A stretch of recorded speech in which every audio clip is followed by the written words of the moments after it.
South India shopping mall, the wedding మంత్ర, సరికొత్త wedding collection, south India shopping mall.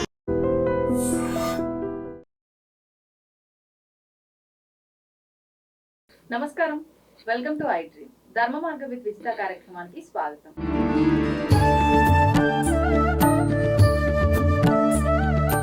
నమస్కారం గురుగారు. గురుగారు, సాధారణంగా ఈ సమస్య ఇప్పట్లో ఎంతవరకు ఉందో తెలియదు కానీ ఒకప్పటి కాలంలో అయితే చాలా ఎక్కువగానే ఉండేదేమో గ్రామాల్లో. అట్లా హస్బెండ్ తాగి ఇంట్లో భార్యను కొట్టడము, ఫ్యామిలీని పట్టించుకోకపోవడం, ఇలాంటివి చాలా సందర్భాల్లో మనం చూసే ఉంటాము కదా. అయితే ఇప్పుడు కూడా అలా మరీ కొట్టే అంత, బజారుకి వెళ్ళే అంత గొడవలు అవ్వకపోయినా అసలు ఫ్యామిలీని పట్టించుకోకుండా బాగా తాగి వాళ్ళ వ్యసనాల్లో వాళ్ళే ఉండిపోయే మగవాళ్ళు చాలామంది ఉన్నారు. అలాంటప్పుడు ఇంకా వీళ్ళకి అసలు ఏమీ వాళ్ళని మార్చలేరు, అట్లా అని చెప్పి వదిలి వెళ్ళిపోలేరు. కుటుంబ బాధ్యతలన్నీ ఆపోజిట్ పర్సన్కే పడిపోతాయి. అలాంటి సందర్భాల్లో ఆ భర్తని దారిలోకి తీసుకొస్తే అంతా సెట్ అయిపోతుందన్న ఆలోచన ఉంటుంది.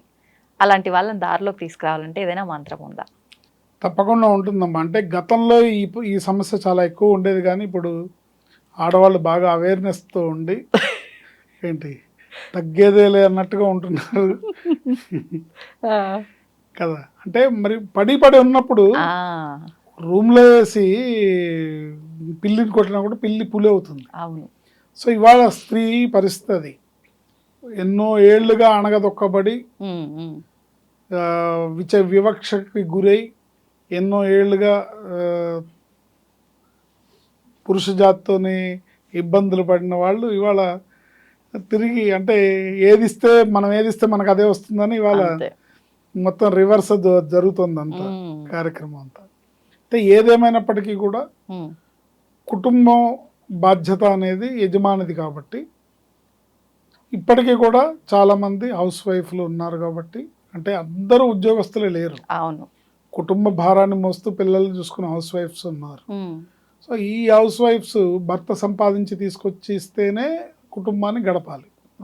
అలాంటి భర్త బాధ్యతారాహిత్యంగా వ్యవహరిస్తే, వచ్చిన డబ్బంతా బయట తగలేస్తే, రకరకాలు కొంతమంది మద్యానికి బానిసై, కొంతమంది జూదానికి బానిసై, కొంతమంది ఇప్పుడు ఇవాళ రేపు ఫోన్స్లో గేమ్స్ వస్తున్నాయి, వీటితో బెట్టింగ్ గేమ్స్, బెట్టింగ్స్, ఇలాంటి వాటికి ఇప్పుడు కొత్తగా వ్యసనపరులు అవుతున్నారు. తెలియకుండానే స్మార్ట్ ఫోన్ చేతిలో ఉంది కదా అని అందుబాటులో ఉంది, ఇలా అవుతున్నారు. ఇలాంటి పరిస్థితుల్లో ఆ ఇంటి గృహిణి ఇల్లు సంసారాన్ని నడపడానికి చాలా కష్టపడుతుంది. ఎందుకంటే ఇవాళ రేపు ఏది కూడా అంత ఈజీగా లేదు, అన్ని ధరలు ఆకాశంలో ఉన్నాయి. పిల్లలకి వండి పెట్టాలన్నా, పిల్లలకి ఏదైనా పెట్టాలన్నా, తను ఇంట్లో తన ధర్మాన్ని తను నిర్వర్తిస్తూ వంట చేసి పెట్టాలన్నా కూడా సరైన ఆదాయము, సరైన సౌకర్యాలు లేకపోతే చేయలేరు. సో బాధ్యతారాహిత్యంగా వ్యవహరించే భర్తల వల్ల బాధపడే గృహిణులు ఎవరైతే ఉంటారో వాళ్ళ కోసం నేను చెప్పే ఈ మంత్రం పనికి వస్తుంది. సో ఆయన అందరూ అలా ఉంటారని మనం చెప్పలేము, అందరూ అలా ఉండరు.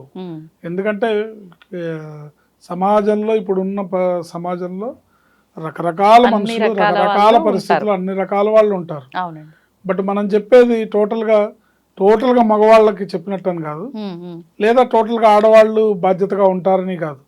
ఇట్లా ఉన్నారు, అట్లా ఉన్నారు, ఇలా ఉండి ఇబ్బంది పడేవాళ్ళు, అంటే ఇంటిని నడిపేవాళ్ళు, అంటే గృహలక్ష్మే మహాలక్ష్మి.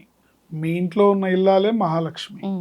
ఇంట్లో ఉన్న ఇల్లాలు కంట తడి పెట్టి, ఇంట్లో ఉన్న ఇల్లాలు బాధకి దుఃఖానికి లోనవుతే ఆ యజమానికి కూడా కలిసి రాదు, ఆ ఇల్లు కూడా పైకి రాదు. ఇంట్లో స్త్రీ ఏడుస్తూ ఉంటాయి. సో ఆమె ఏడవకుండా ఉండాలంటే ఏం చేయాలి? పాపం ఏదో ఒక యావగేషన్, ఒక పూజా పునస్కారం, రకరకాలు. కొంతమంది టీవీ సీరియల్స్ చూస్తారు, కొంతమంది ఇవేవి మైండ్లోకి ఎక్కించుకోకుండా నువ్వు తీసుకొస్తే ఉంటుందా తెలియదని వాళ్ళు బిందాస్ కూర్చుంటారు. వీళ్ళ పనే బాగుంటుంది. అంటే వాళ్ళకున్న మానసిక వాళ్ళ స్టేటస్ని బట్టి ఆధారపడి ఉంటుంది. బట్ కొంతమంది అలా కాదు, పిల్లలకి పెట్టకుండా పిల్లలు అడిగినవి ఇవ్వకపోతే వీళ్ళు చాలా బాధపడతారు. సో రకరకాల కండిషన్లు వీక్ అయిపోతుంటారు.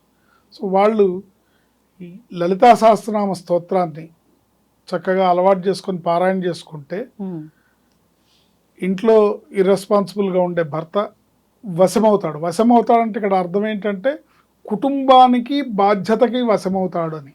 ఓకే. వశమవుతాడు అంటే తన కర్తవ్యాన్ని తను కరెక్ట్ గా నిర్వర్తిస్తాడు, ఫ్యామిలీకి సంబంధించి బాధ్యతగా ఆలోచిస్తాడు. నా భార్య పిల్లలు లోకం. ఇప్పుడు కుటుంబమే నీకు లెక్కలేకపోతే రేపొద్దు నువ్వు సమాజానికి ఏం చేస్తావు? అంతే కదా. నీ పిల్లలకే నువ్వు తిండి పెట్టినాడు, సమాజం బయటికి వెళ్ళి అన్నదానం చేస్తానంటే ఉపయోగం ఏంటి? అవును. నీ ఇంట్లోనే నీకు భార్య పిల్లల్ని చూసుకోవడమే రాదు, నువ్వు బయటికి వెళ్ళి వేదికలెక్కి సమైక్యత వర్ధిల్లాలి, జాతీయ సమైక్యత వర్ధిల్లాలంటే ఉపయోగం లేదు. అసలు భగవంతుడు మెచ్చుతాడు మెచ్చాడు కదా. ఏంటి ఇప్పుడు ఇవాళ రేపు 90% అదే జరుగుతుంది. అలానే ఉన్నారు. బయటకు ఓ మాట చెప్తారు కానీ ఇంట్లో చూస్తే అంత దోమల మోత. ఇలాంటి వాళ్ళు చక్కగా అమ్మవారిని ఆశ్రయించి అమ్మవారిని పాదాలు పట్టుకుంటే అమ్మ దయ ఉంటే అన్నీ ఉన్నట్లే అన్నట్టుగా చక్కగా భర్త వశమవుతాడు ఇన్ ది సెన్స్ తన బాధ్యతను తను తెలుసుకొని భార్య పిల్లల్ని ప్రేమగా చూసుకుంటాడు, వాళ్ళకి కావాల్సినవన్నీ ఏర్పాటు చేస్తాడు అని అర్థం. ఓం ఐం హ్రీం శ్రీం శ్రీమాత్రే నమః స్వాధీన వల్లభాయై నమః. ఓం ఐం హ్రీం శ్రీం శ్రీమాత్రే నమః. ఈ మంత్రాన్ని రోజుకు 42 టైమ్స్ కనుక చేసుకుంటే ఎవరైనా సరే ఇలా ఇర్రెస్పాన్సిబుల్గా ఉన్న భర్తలు దారిలోకి వచ్చి వశమవుతారు. ఓకే, అందులో ఎటువంటి సందేహం లేదు. ఇప్పుడు ఈ మంత్రానికి నియమాలు ఏమైనా ఉన్నాయా గురు? ఏమి లేవు. చక్కగా చేసుకోవచ్చు. స్నానం చేసిన దగ్గర నుంచి పడుకునే వరకు చక్కగా చేసుకోవచ్చు. అందులో ముఖ్యంగా ఆడవాళ్ళకి అసలు ఎప్పుడు ఏ నియమాలు ఉండవు. స్త్రీ అంటేనే ప్రకృతి స్వరూపం. సో ఎటువంటి నియమాలు ఉండవు. వాళ్ళకు ఉండే నియమాలలో ఆ ఋతుక్రమం అప్పుడు ఆ 4-5 రోజులు తప్ప మిగతా రోజుల్లో వాళ్ళు ఎప్పుడు స్త్రీ అంటే అగ్నితో సమానం. అగ్ని పునీత సీత అంటే అగ్ని ఎంత స్వచ్ఛమైనదో అంత స్వచ్ఛమైనది స్త్రీ, ప్రకృతి రూపం. కనుక ఎటువంటి నియమాలు ఉండవు. గురుగారు, ఇప్పుడు ఎంత జీతం వచ్చినా కూడా సరిపోక మళ్ళీ శాలరీ పడే సమయానికి కనీస సౌకర్యాలకు కూడా డబ్బులు లేక ఖచ్చితంగా అప్పులు చేయాల్సిన పరిస్థితి చాలా కుటుంబాల్లో చూస్తున్నాము. అంటే వాళ్ళకి అది రొటేట్ చెయ్యక అప్పులు చేయాల్సి వస్తుందా, లేదంటే నిజంగానే వచ్చిన డబ్బులు సరిపోవట్లేదా అర్థం కాదు. కానీ ఏదేమైనా మొత్తానికి అప్పులు అవుతున్నాయి. ఒకప్పటి కాలంలో అయితే వివాహం, ఎవరైనా ఇంట్లో పిల్లలకు వివాహం చేయడం కోసమో లేదంటే ఏదైనా గృహం కట్టడం కోసం మాత్రమే అప్పులు. కానీ ఇప్పుడు చూస్తే అలా లేదు. ప్రతి చిన్నదానికి అప్పులు చేయాల్సిందే. అసలు అప్పులు చేయకపోతే కుటుంబమే సాగని పరిస్థితి. ఎందుకు ఇలా అవుతుంది అని చెప్పి ఆలోచిస్తే వెనకకు చూసుకుంటే ఏముండదు. ఏదైనా పర్టికులర్ ఒక మంచి విలువైన దానికోసం ఏమైనా అప్పు చేసామా అంటే అలా ఏముండదు, అంతా వృధా. మళ్ళీ ఈ అప్పులు తీర్చలేము, ప్రతి నెల కొత్తగా అప్పులు చేయాల్సి వస్తుంది. దీని నుంచి బయటపడలేక ఎంతోమంది ప్రాణాలను కోల్పోయిన కుటుంబాలు కూడా ఉన్నారు. ఇలాంటివన్నీ జరగకుండా అసలు అప్పుల పాలే అవ్వకుండా ఉండడం ఉత్తమం. అయినవి తీర్చుకోవాలి అని అంటే ఏం చేయొచ్చు అంటారు? అప్పులు పాలవుతున్నామంటే అది మన చేతుల్లో పని. ఎందుకంటే ఫైనాన్షియల్ ఇండిసిప్లిన్, మనకి ఎంత వస్తుందో తెలుసుకోకుండా అవును మనకి అన్నీ కావాలనుకోవటం. పక్కింటి వాళ్ళకి ఏసీ ఉంది, మనకి ఏసీ ఉండాలి. వాళ్ళకి కారు ఉంది, మనకు కారు ఉండాలి. వాళ్ళు ఈ నెక్లెస్ కొనుక్కున్నారు, మనం కొనుక్కోవాలి. వాళ్ళు ఇల్లు కట్టు ఫ్లాట్ కొనుక్కున్నారు, మనకి కావాలంటే లైఫ్ స్టైల్ చేంజెస్ ఎలా వచ్చిందంటే ఎదుటి వాళ్ళతో కంపారిజన్ చేసుకుంటూ జీవితాన్ని ముందుకు సాగించడం వలన ఏర్పడిన పరిస్థితులు. తర్వాత మార్కెట్లో ఏంటి, సిబిల్ రేటింగ్ బాగుంటే అప్పు ఇచ్చేస్తారు. అవును, అప్పు ఎంత ఈజీగా వస్తుందో తీర్చడం అంత ఈజీ కాదు. అంతే కదా. ప్రతి చిన్నదానికి పెద్దదానికి అన్నిటికీ ఈఎంఐల ఫెసిలిటీ ఉంది. అవును, ప్రతి చిన్నదానికి మీరు 5,000 రూపాయల వస్తువు కొన్నా కూడా ఈఎంఐ ఫెసిలిటీ ఉంది. 5 లక్షల వస్తువుకు కూడా ఈఎంఐ ఫెసిలిటీ ఉంది. 5 కోట్ల వస్తువుకు కూడా ఈఎంఐ ఫెసిలిటీ ఉంది.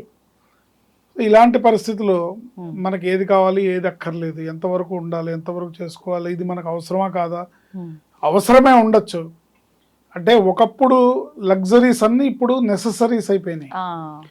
ఒకప్పుడు ఇంట్లో ఏసీ ఉండడం అనేది ఒక లగ్జరీ, ఇప్పుడు కంపల్సరీ, లేకపోతే ఉండలేరు పిల్లలు.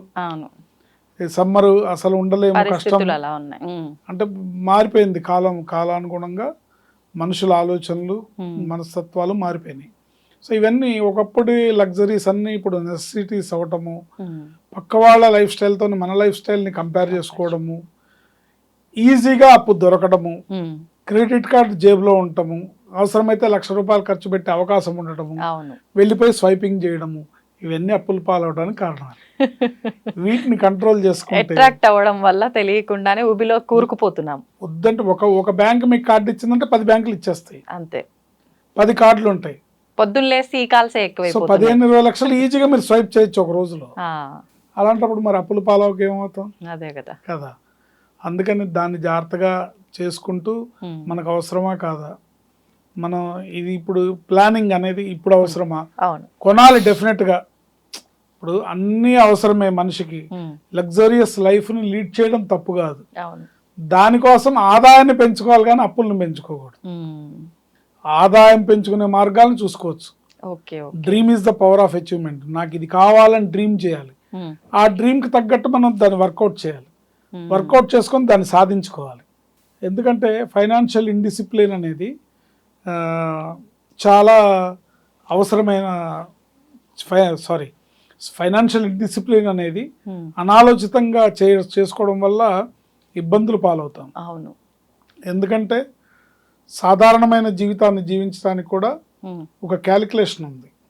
1940 సంవత్సరంలో ఆ ప్రాంతంలో ఒక కుటుంబం బతకడానికి 10 రూపాయలు అయితే సరిపోయింది. 1940. అసలు ఇప్పుడు 10 రూపాయలకు 1900 అంటే ప్రతి 20 ఏళ్ళకి ఒక 0 యాడ్ అవుతుంది. 1940 నుంచి 1960 వచ్చేటప్పటికి అదే కుటుంబం అదే లైఫ్ స్టైల్తో బతకడానికి 100 రూపాయలు కావాల్సి వచ్చింది. 1960 నుంచి 80కి వచ్చేసరికి అదే కుటుంబానికి 1000 రూపాయలు కావాల్సి వచ్చింది. 80 నుంచి 2000కి వచ్చేసరికి అదే కుటుంబానికి 10,000 రూపాయలు కావాల్సి వచ్చింది. 2000 నుంచి 2020కి వచ్చేసరికి మినిమం బేసిక్ నీడ్స్ ఒక కుటుంబం కొద్ది గొప్ప నామమాత్రంగా బతకడానికి 1,00,000 రూపాయలు కావాల్సి వచ్చింది. ఇక్కడ చాలా మార్పు వచ్చింది. 2020 అంటే ఒక్కొక్కటి 0 యాడ్ అవుతుంది, ప్రతి 20 ఏళ్ళకి ఒక 0 యాడ్ అవుతుంది. అవును. ఇప్పుడు 2020 దాటింది, 25లో ఉన్నాం మనం. నెక్స్ట్ 2040 వచ్చేటప్పటికి ఒక కుటుంబానికి అంటే minimum middle class life lead చేయడానికి 10 లక్షలు కావాలి. ఈ 10 లక్షలకి ఆదాయ వనరులు మన దగ్గర ఉన్నాయా, ఈ 10 లక్షలకి మనం రీచ్ అవ్వగలుగుతామా లేదా, ఇట్లా ప్రతిదీ ఆలోచించుకొని ముందుకెళ్ళాలి. ఈ క్యాల్కులేషన్ ప్రతి వాళ్ళు మైండ్లో పెట్టుకోవాలి. ఏంటి ఇది ఇప్పుడు ప్రూవ్ అయిన క్యాల్కులేషన్ ఇది, కానీ చాలా కష్టమే గురువు గారు ఇప్పుడు కదా. ఇప్పుడు కొంచెం ఏదన్నా తెలివి ఉండాలి, ఏదైనా చేసి డబ్బు సంపాదించాలి, అది కూడా మంచిగా ధర్మంగా సంపాదించాలంటే, లేదు అయితే చదువు ఉండి దానికి తగ్గ జాబ్ అన్నా ఉండాలి. వీళ్ళిద్దరికి సోర్స్ ఉంటుంది, మిగతా వాళ్ళకి కాలాంతరంలో వచ్చే మార్పులు. ఇప్పుడు ఒకప్పుడు సాఫ్ట్వేర్ బూమ్ వచ్చింది, సాఫ్ట్వేర్ ఎంప్లాయీస్కి లక్షల్లో కోట్లలో జీతాలు వచ్చినాయి. ఇప్పుడు ఒక 3-4 ఇయర్స్ తర్వాత సాఫ్ట్వేర్ ఫుల్గా డౌన్ అయిపోతుంది, మొత్తం ఏఐ ఉంటుంది. అవును ఏంటి సో ఏఐ టెక్నాలజీకి ఆ ఏఐ టెక్నాలజీ అనేది చాలా ప్రొఫెషన్స్ని క్యాప్చర్ చేసేస్తుంది. ఇంట్లో వంటోడు కూడా ఏఐ ఉంటుంది, పని మనిషి కూడా ఏఐ, రోబోస్, ఏఐతో పనిచేసే రోబోస్ వస్తాయి. ఏం చేయడానికైనా అన్ని వచ్చేస్తాయి. అప్పుడు మనుషుల్ని హైర్ చేసుకునే పరిస్థితి ఉండదు. మనుషులు ఉంటారు, కల్కి సినిమాలో చూపించినట్టు బ్రెడ్ ముక్క కోసం కొట్టుకోవాలి. అందుకని జాగ్రత్తగా ప్లాన్ చేసుకొని ఫైనాన్షియల్ డీల్ చేయడం అనేది చాలా ఇంపార్టెంట్. కాబట్టి దాన్ని జాగ్రత్త చేసుకుంటూ ఉండాలి. తెలియకుండానే నా ప్రమేయం లేకుండానే పెరిగిపోతున్న అప్పులు నేను అవాయిడ్ చేయలేకపోతున్నాను, అన్అవాయిడబుల్ సర్కమ్స్టాన్సెస్ నన్ను చుట్టుముడుతున్నాయి, ఈ అప్పులు ఊపిలోంచి నేను బయటపడాలి అని కొంతమంది, లేదా ఆల్రెడీ తెలియక చేసిన తప్పుల వల్ల అప్పులు అయిపోయినాయి, ఇక నుంచి నేను జాగ్రత్తగా ఉంటాను కానీ ఈ అప్పులు తొందరగా తీరాలి అనేవాళ్ళు మటుకు తీసుకోవాల్సిన జాగ్రత్తలు ఏంటంటే, మంగళవారం నాడు ఎట్టి పరిస్థితుల్లో అప్పు చేయకూడదు. అది క్రెడిట్ కార్డ్ అయినా ఏదైనా సరే, ప్రాణం పోతున్నా సరే మంగళవారం నాడు అప్పు చేయకూడదు. ఎందుకని గురుగారు? మంగళవారం నాడు చేసిన అప్పు మంగళవారం మారు కోరుతుంది అంటారు. సో మంగళవారం అప్పు చేస్తే మళ్ళీ మళ్ళీ చేస్తూనే ఉంటారు అప్పులు.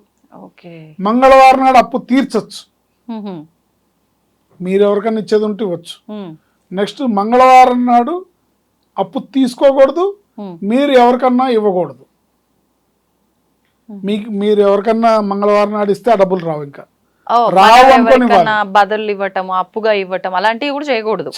ఇస్తే రావు, లేదా మళ్ళీ మీరు ఇస్తూనే ఉంటారు తప్ప తిరిగి రావు.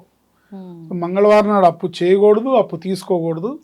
అప్పు తీర్చచ్చు, తీరిస్తే కుజుడు సంతోషపడతాడు, గ్రహశాంతి లభిస్తుంది, దానివల్ల అప్పులు తొందరగా క్లియర్ అవుతాయి. ఓకే. అట్లాగే తీర్చాల్సినవన్నీ కూడా మనం నోట్ చేసుకొని ఆ అప్పు తీర్చాలనే ఏవైతే ఉంటాయో అవన్నీ కూడా మంగళవారం నాడు గుర్తుపెట్టుకొని పేమెంట్స్ అన్ని మనం మంగళవారం నాడు చేయాలి. అవును, తీర్చాల్సిన ప్లానింగ్ ఉండాలి, ప్లానింగ్ ప్రకారం మంగళవారం నాడు చేయాలి. దీనికి ఒక అద్భుతమైన మంత్రం ఉంది. ఈ మంత్రాన్ని ప్రతిరోజు ఉదయం సూర్యోదయానికి ముందే గణపతికి పూజ చేసి శ్రీ గణేశ రుణం చింది, శ్రీ గణేశ రుణం చింది అనే ఈ మంత్రాన్ని మీ శక్తి కొలది ఎన్నిసార్లు అంటే అంత మంచిది. చింది అంటే తీరిపోవాలి, చింది అంటే చిన్నాభిన్నం అయిపోవాలి, చింది అప్పులన్నీ పోవాలి. శ్రీ గణేశ రుణం చింది. ఈ మంత్రాన్ని చదువుకోవటం వల్ల ఆ వినాయకుడు అనుగ్రహంతో ప్రాతకాలంలో సూర్యోదయానికి పూర్వం వినాయకుడిని గరికతో పూజ చేసి ఆవు నెయ్యితో దీపం పెట్టి బెల్లం ముక్క నైవేద్యం పెట్టి ఈ మంత్రాన్ని చదివితే ఎంత పెద్ద అప్పైనా అతి శీఘ్రగతిన తీరిపోతుంది. అప్పులు పాలు అయిన వాళ్ళందరూ బయటపడి అప్పుల్లోంచి బయటపడి ఐశ్వర్యవంతులు అవుతారని మనం చెప్పచ్చు. ధన్యవాదాలు గురుగారు. ఆయుష్మతి భవ. తవ్వండి, తవ్వుతూనే శివలింగం సరే దాన్ని అట్లా కప్పేసేయండి, చూపించదండి. Krishna is there. మూర్తి పూజ కాదు, సాక్షాత్ బ్రజేంద్ర నందన భగవాన్ ఉన్నారు మూర్తిలో. ఏమీ ఆశించకుండా ఆరాధించే వాళ్ళు కూడా ఉన్నారా ప్రభుజీ? నిజమైన భక్తి అంటే మనకు తెలియదు కాబట్టి